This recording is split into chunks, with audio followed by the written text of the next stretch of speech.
La casa está en orden. No lo voy a defraudar. Dice que soy aburrido. La Argentina está quebrada. ¿Qué te pasa, Clarín? Argentinos y argentinas, no se hagan los rudos.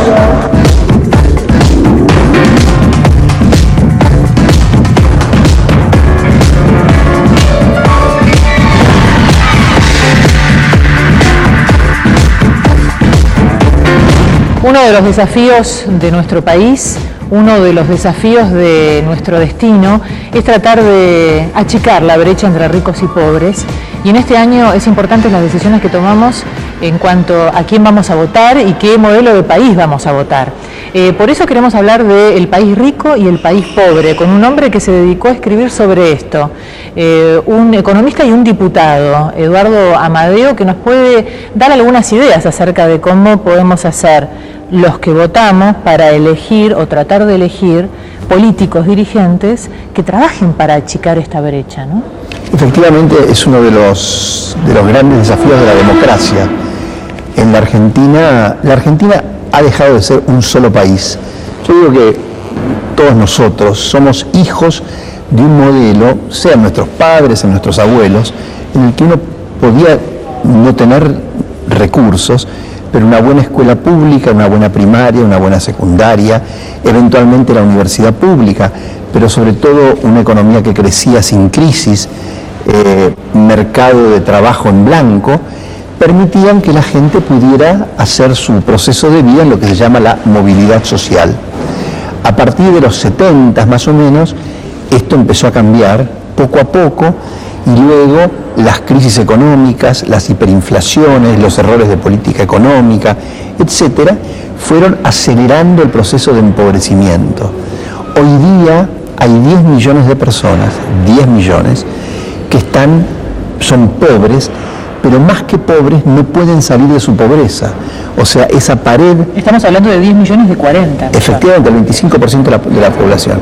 Esa pared que había entre pobres y ricos, o pobres y no pobres, antes tenía puertitas, uno podía pasar. Hoy día ya no tiene más puertas. Es un muro y del lado de los pobres, 10 millones, de los cuales 4 millones viven como en la India, digamos, no tienen gravísimos problemas para comer, viven en situaciones urbanas terribles como las villas, todos tienen trabajo en negro, todos, sus hijos apenas pueden completar la escuela primaria, y además ese proceso se va reproduciendo, avanza y avanza, a pesar de 8 años de crecimiento.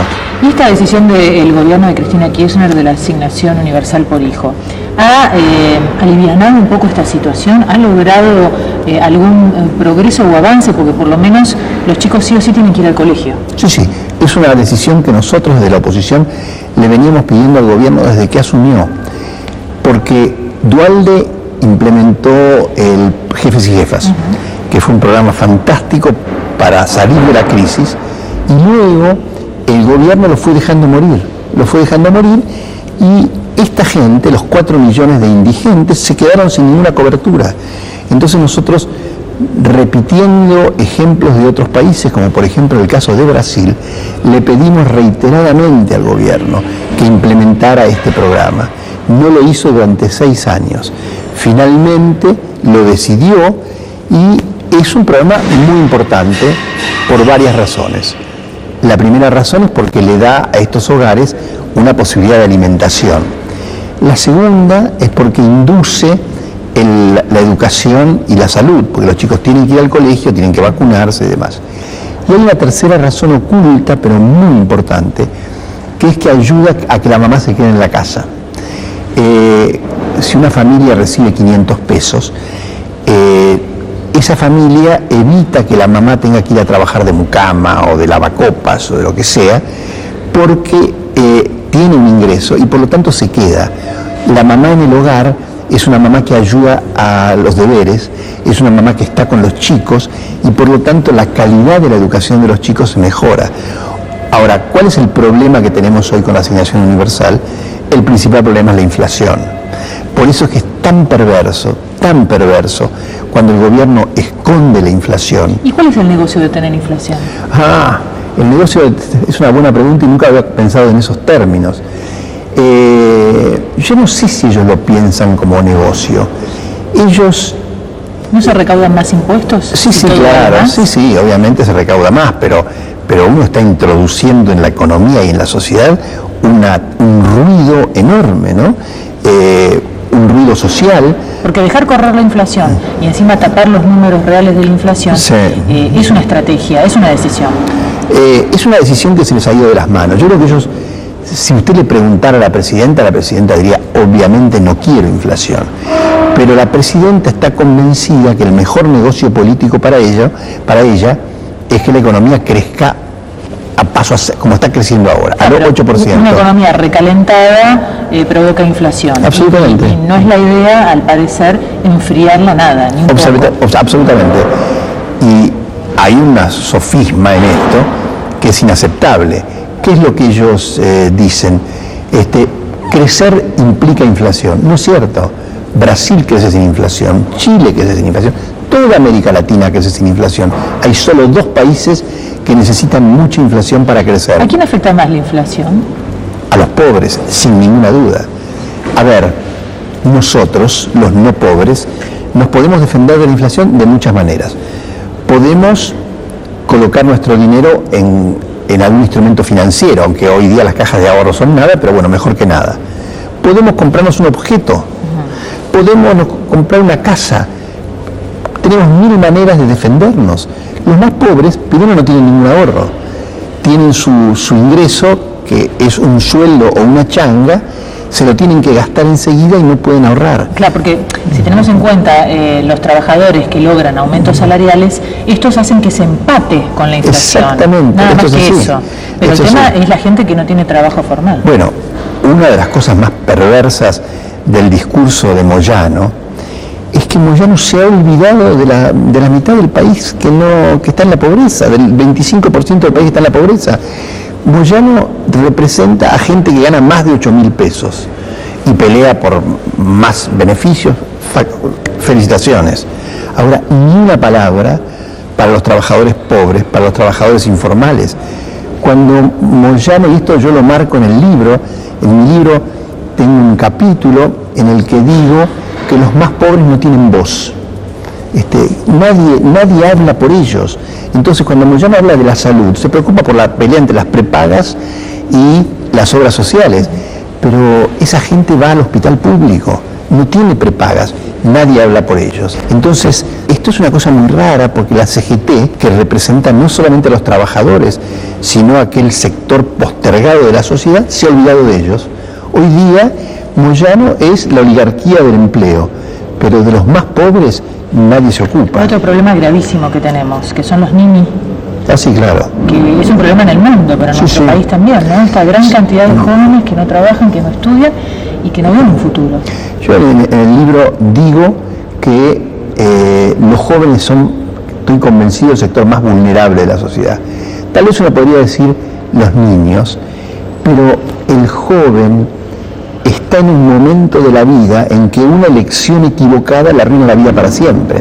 Entonces, el chico que está en la secundaria y se va en primero o segundo año, murió. O cae en una adicción. Exactamente. Cuando el chico se va de primero o segundo año, desapareció del mundo del trabajo. Está condenado a la escoba o al serrucho. No entrará a una fábrica. Tiene la decisión sobre constituir o no una familia. En los sectores pobres hay una pandemia de embarazo adolescente. En el mundo de los no pobres, la tasa de embarazo adolescente es del 10%. 1 de cada 10 nacimientos corresponde a una chica menor de 18. En el mundo de los pobres, la tasa de embarazo adolescente es del 30%. 3 de cada 10 nacimientos pertenecen a una chica joven y pobre. Claro, acá se combinan 2 factores. Falta de educación sexual, seguramente, y falta de proyecto de vida. Totalmente. Para las chicas el proyecto de vida es el bebé. y se agregan además otras cuestiones, el problema de las adicciones, hay un altísimo porcentaje de embarazos nacidos del alcohol después de la fiesta, etc. Entonces, volviendo a los jóvenes, esos jóvenes están en un momento clave de su vida y no pueden construir un proyecto de vida, no tienen herramientas, la escuela de los pobres es pobre, las escuelas son malas, después se dan cuenta que nadie los quiere porque van a buscar un trabajo y no tienen herramientas. Se sienten discriminados. Exactamente, y por lo tanto su vida se arruina. Entonces, el tema de los niños es cierto que es uno de los dramas más complejos de la situación social. Qué desafío que tenemos este año, ¿no? Enorme, enorme, y volviendo al tema social, yo creo que uno de los grandes desafíos, porque tiene que ver con la inflación, con la situación económica, es que la Argentina tome conciencia de este tema y se decida a resolverlo, como lo hizo Brasil con Fernando Henrique Cardoso y lo siguió Lula. Ahora, parecería que tenemos condiciones dadas para poder resolverlo. Ah, sí, claro, ¿no? sí, claro. Hablan del famoso viento de cola, Sí, aunque sí. la presidenta dice que es porque el gobierno hace las cosas bien. Bueno, no importa las cuestiones. La cuestión es que la Argentina está en una situación tranquila económicamente Sí, con sí. respecto a otros momentos de Sí, la sí. vida, y podríamos hacer cosas pensando a futuro y tratando de terminar con tanta brecha, ¿no? Pero mientras sigamos pensando que un poco de inflación es bueno, no vamos a poder lograrlo nunca. O sea, no vamos a resolver el problema social mientras sigamos pensando que un poco de inflación es bueno, o mientras sigamos tomando medidas de todo tipo o falta de medidas. ¿Qué tendría que hacer un próximo gobierno? En este tema en particular, Sí.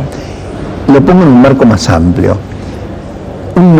Y lo voy a ejemplificar. Acá estamos en el Salón de Pasos Perdidos, acá está la Cámara de Diputados y acá jurará el próximo presidente el 10 de diciembre. Y yo quisiera que ese presidente, cuando termine de hablar, deje sobre el estrado, frente a nosotros, una serie de carpetas, y esas carpetas sean el acuerdo político que se ha logrado, y diga: señores diputados, invito a las cámaras, habilito las extraordinarias, invito a las cámaras a discutir estos proyectos que son aquellos que nos van a resolver los grandes problemas del futuro. Entre esos proyectos debería figurar un contrato social, un acuerdo de los argentinos a 10 años de reforma de la educación, de calidad, de salud de calidad, de cómo trabajar con el mercado negro el mercado laboral negro para que sea blanco, cómo extender y mejorar la calidad de las prestaciones como la asignación universal, pero no de un día para el otro, 10 o 15 años. Así lo hizo Brasil por 16 años y logró incorporar al mercado a 28 millones de personas, casi la Argentina.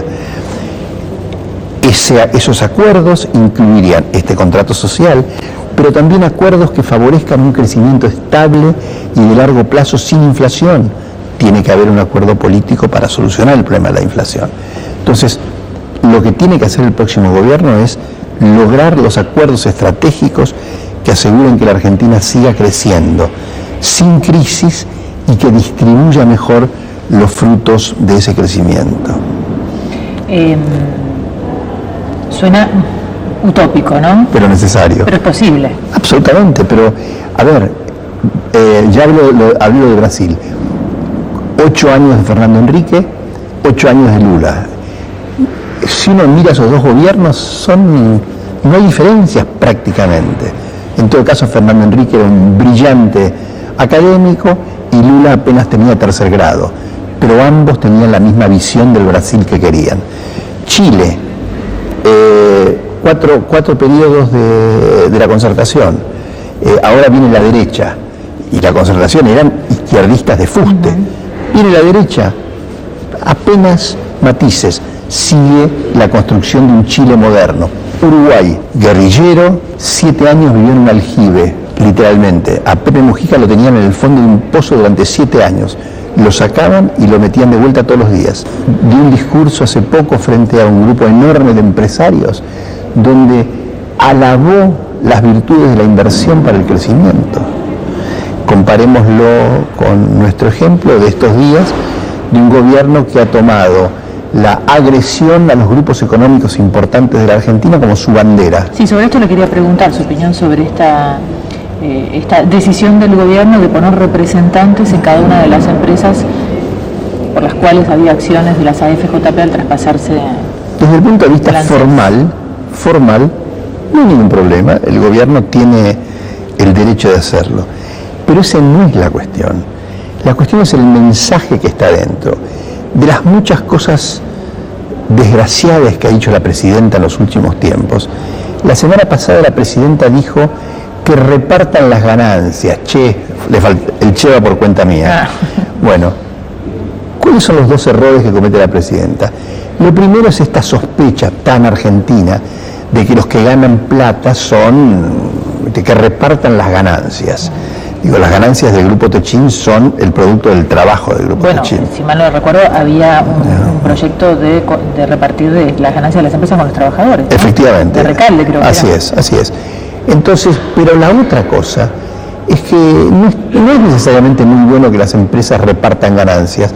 Las empresas tienen que capitalizarse. Las empresas que crecen no reparten todas las ganancias. Todos los años el tío patilludo, digamos, de la empresa se agarra todas las ganancias y las lleva. No es así. Las ganancias sirven para invertir. La presidenta no lo entiende, no se da cuenta que las ganancias sirven para invertir. En cuanto a la política de importaciones, sí, ¿no? Eso tapar el sol con la mano. Digo, lo que está sucediendo en la Argentina de hoy es que el modelo se acabó. Este modelo triunfalista del kirchnerismo, de los superávit gemelos, superávit fiscal y superávit de balanza de pagos, de crecimiento de las exportaciones, se va apagando. Los superávits ya prácticamente no existen. La Argentina está importando combustibles como loco porque no hay más petróleo y gas en Argentina. El nivel de crecimiento del gasto del 40% se está comiendo el superávit fiscal y la economía es cada vez menos competitiva, porque si yo tengo el dólar clavado en 4 pesos y los precios internos suben y suben y suben, soy cada vez menos competitivo. Esto es, puedo exportar cada vez menos. Hasta ahora nos sale... ¿Usted propone una devaluación? No. Dios me libre. Lo que yo propongo es una mejora en la productividad. Pero el tema es que cuando Moreno prohíbe importar autos de lujo, más allá del mensaje demagógico, o algo ridículo, controla la importación de huevitos de Pascua desde Brasil, lo que Moreno está tratando de hacer es obtener superávit de balanza comercial, está prohibiendo cosas. Esto tiene un éxito de corto plazo, porque si la Argentina sigue siendo cada vez menos competitiva, la posibilidad de frenar las importaciones es ilimitada. Hace poco un pariente mío estuvo en Miami, quedó impactado por la imagen del DM2 de la convertibilidad. Miami estaba desbordado de argentinos y el avión de vuelta era esos aviones bochornosos donde la gente subía con tantos paquetes que se peleaban por el lugar en el espacio. Eso es economía pura. Digo, ¿cuánto vale una camisa en los Estados Unidos y cuánto vale una camisa en la calle Florida? No hay que ser Keynes para darse cuenta.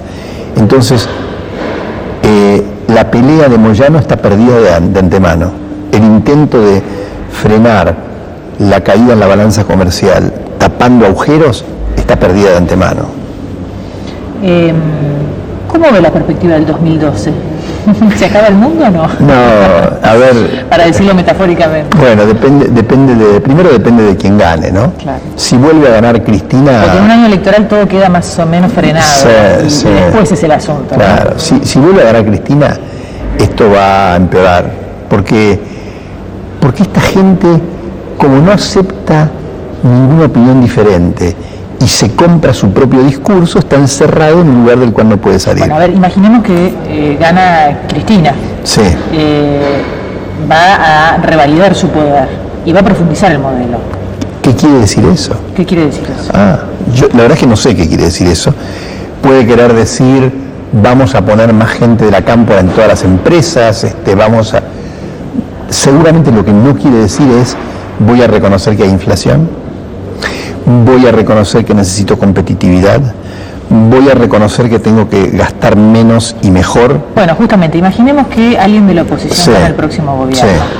¿Qué cosas tendría que modificar totalmente de lo que se está haciendo y qué cosas no? Dejar a lo mejor que están bien hechas. Lo primero que tendría que modificar es la manera de gobernar haciendo alianzas. Digamos, yo espero que el 10 de diciembre acá atrás, ese señor anuncie un gabinete pluripartidario y un acuerdo de toda la oposición. Eso sería fantástico. Ese pacto de la Moncloa. Sí, un acuerdo estratégico y que se manifieste en un gabinete con los mejores, que encuentre las personas con mayor capacidad y experiencia y vaya con ellos. Lo segundo, deberá cambiar las expectativas económicas sobre la inflación, no con un ajuste, como nos dice Cristina, sino con un programa paulatino de reducción de la inflación a 3 o 4 años. Tercero, deberá dar certeza en algunas variables básicas, certeza en la estructura fiscal, certeza en el funcionamiento de las instituciones, voy a respetar la justicia, voy a respetar la Constitución, no voy a seguir emitiendo DNUs como un loco para cualquier cosa, en general voy a hacer funcionar las instituciones. Eso también tendría un efecto económico fantástico. ¿Qué debería hacer de lo que está ahora? Debería sostener y profundizar la asignación universal para los chicos. Esto es mejorar los planes sociales. Debería encarar una reforma educativa profunda, en serio y de largo plazo. O sea, campos para el acuerdo. Obviamente debería tomarse el tema de la inseguridad en serio, digamos, en lugar de tener una ministra de seguridad que se dedica solo a generar conflictos y hablar de problemas. Debería llamar a los que saben para hacer un acuerdo sobre la seguridad. Recordaba, hace poco tiempo atrás estuvo Vargas Llosa dando una conferencia, fue muy combatido, muy criticado, porque se le ocurrió opinar sobre la Argentina, ¿no? Y recuerdo que en su alocución él dijo, yo no sé qué pasó en este país, que era tan rico y ahora ya no. ¿Qué pasó en este país? Tantas cosas pasaron en tantos años, ¿no? ¿Cuándo empezó la crisis argentina? Empezó efectivamente en el 30 con la ruptura de la democracia. Yo creo que en parte empezó allí. ¿Es fácil solucionar todo esto que hemos hecho en nuestra historia reciente? A ver, no me gusta la palabra fácil porque suena como muy frívola, se puede hacer de un día para el otro. Ningún país arregló sus problemas de un día para el otro. Ni siquiera un país con las capacidades de la Argentina, con esta enorme producción de soja y demás. Cambiar la Argentina es un proceso largo, complejo, con algunas ventajas. Tenemos buenos recursos humanos, tenemos muchísimo trayecto para mejorar nuestra capacidad productiva. Y le voy a dar un solo ejemplo que me fascinó cuando me lo contaron. Italia exporta 4.500 millones de dólares por año de fideos y productos de panadería y no tiene trigo. Nosotros exportamos 80 millones de dólares. Imagínense el recorrido que tenemos los argentinos para convertir nuestros granos en productos. Segundo ejemplo, para no abrumar con numeritos. Argentina exporta el 70% de sus granos sin elaborar. Brasil, el 15% de sus granos sin elaborar. Todo el resto de la enorme cosecha brasileña se exporta elaborada en forma de carne de cerdo, en forma de carne de gallina, en forma de productos panificados, etc. Mire lo que la Argentina podría hacer si solamente promoviésemos la inversión. Esto es, que los señores que hoy día cosechan enormes cantidades de cereales invirtieran sus ganancias en ser algo parecido a Italia, en términos de valor agregado. Ahora, nadie se anima a invertir parte de sus ganancias para ser como Italia si la presidenta dice, che, repartan las ganancias. Digo, mejor me quedo en casa y sigo haciendo lo que sé, ¿no? Amadeo, muchísimas gracias. A usted.